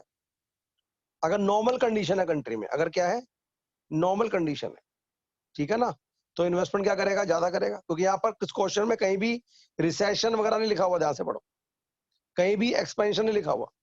ये एक नॉर्मल बात कर रहा है वो, कि अगर इंटरेस्ट कम हो जाएगा तो लोन सस्ता मिलेगा, इन्वेस्टमेंट ज्यादा करेगा। जब इन्वेस्टमेंट ज्यादा करेगा तो क्या होगा? एडी का फॉर्मूला क्या होता है, जरा बताना। C+I। बताओ, एडी बढ़ेगा या कम होगा? बढ़ेगा वो भी फिर। डिमांड बढ़ेगी। डिमांड क्या होगी मेरी? बढ़ जाएगी। यानी इंटरेस्ट कम होगा तो इन्वेस्टमेंट बढ़ेगी। इन्वेस्टमेंट ADC+I होता है, एग्रीगेट डिमांड बढ़ेगी।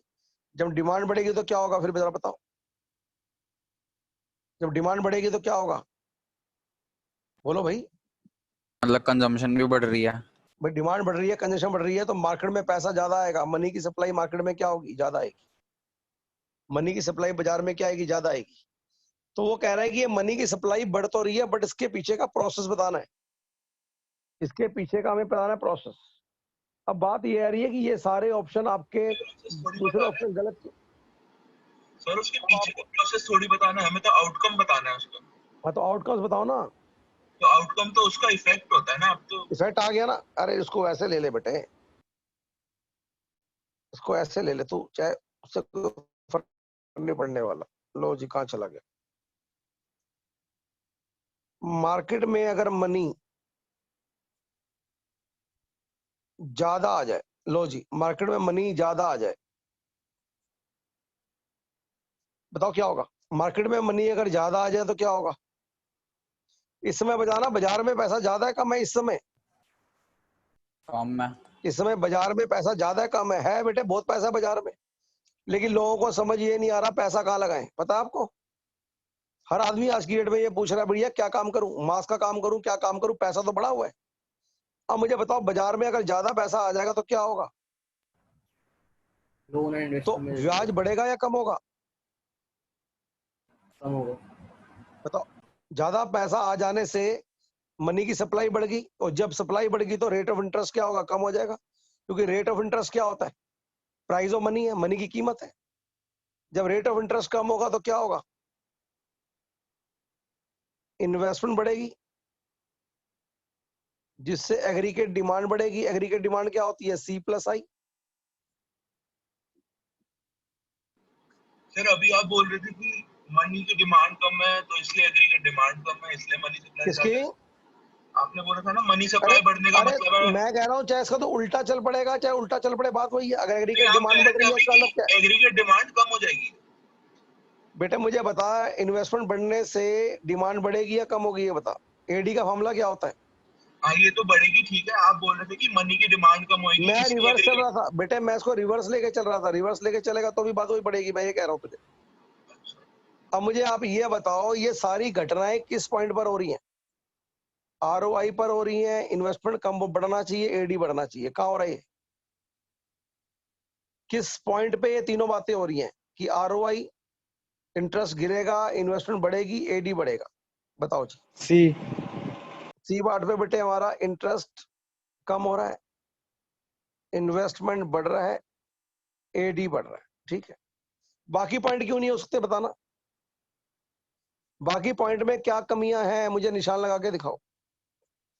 सर दूसरा पॉइंट भी सेम लग रहा है, बट यहां पर जो है देखो, इन्वेस्टमेंट क्या हो रही है, दो गलती है, फॉल्स। इन्वेस्टमेंट राइज की जगह इन्वेस्टमेंट क्या है, फॉल्स। यहां फॉल्स, निशान लगा रहा हूं, राइज होना चाहिए था। उसके बाद यहां पर इन्वेस्टमेंट राइज है, ये राइज है, राइज नहीं फॉल्स होना चाहिए था। यानी ऑप्शन सी और डी ठीक है, बट सी और डी में दिक्कत क्या है कि सी और डी के अंदर जो है ना, पहला पॉइंट तो ठीक है दोनों का, बाद वाले पॉइंट गलत है। अगला क्वेश्चन, क्वेश्चन नंबर 17 कह रहा है इनमें से कौन सा फीचर बिजनेस साइकिल का नहीं है। कौन सा फीचर बिजनेस साइकिल का नहीं है। एक ऐसा फीचर दे रखा है जो बिजनेस साइकिल का नहीं है। पहला बताओ भाई कौन सा लग रहा है। Sir C part.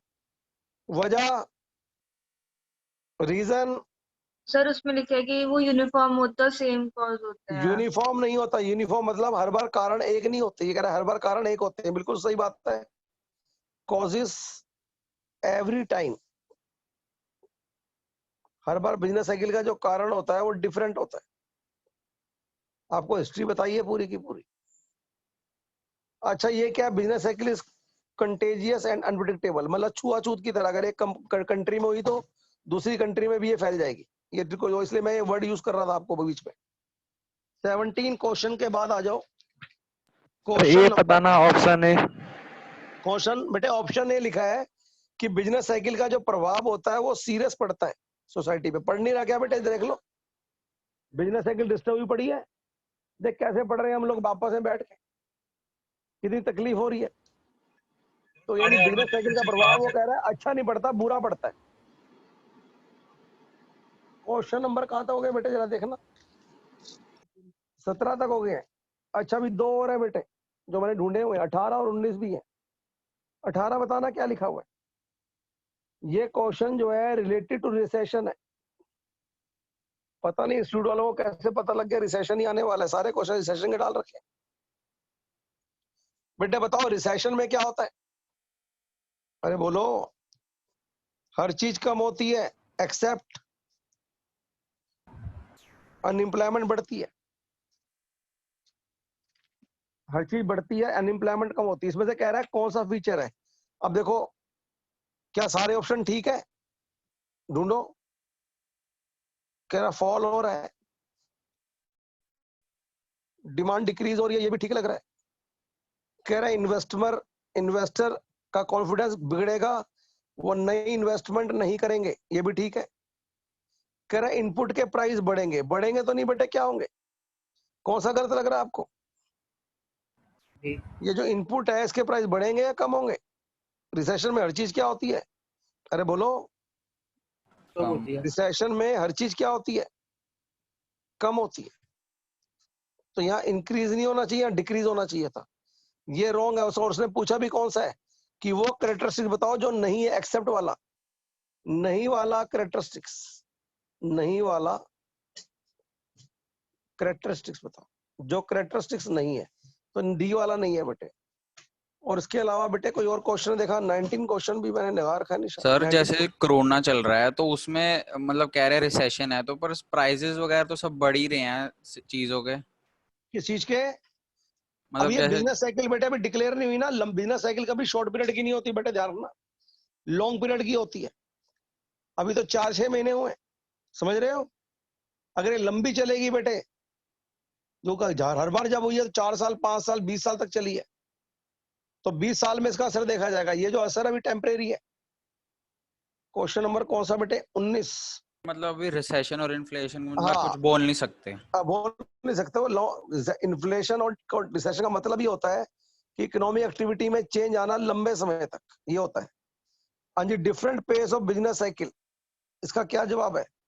कह रहा हर बार बिजनेस साइकिल की जो लेंथ है वो सेम नहीं होती। बिल्कुल सही बात है, सेम नहीं होती। कभी 20 साल के लिए होती है, कभी 4 साल के लिए होती है।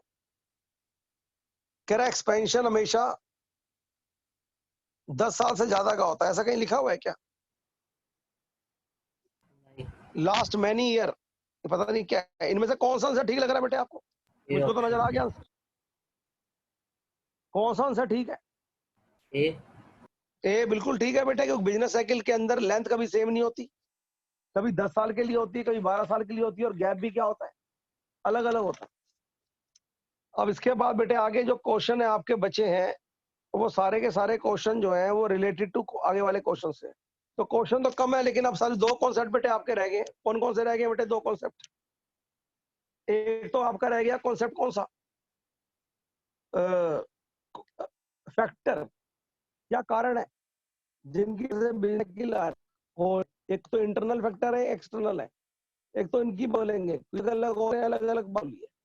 और जो सबसे मोस्ट इंपॉर्टेंट है, जिसकी वजह से आपको ये चैप्टर आया है, कि आप एज ए चार्ट अकाउंटेंट क्या पता लगाओगे फ्यूचर में क्या आने, ऐसे कौन कौन से इंडिकेटर में आप लोगों को इससे आप लगा सकते हैं, ये एक्सटेंड हो रहा है। तो ये 2 करेंगे। परसों परसों क्या हो रहा है बताना, क्योंकि आज वाली क्लास तो यही ओवर कर रहे हैं।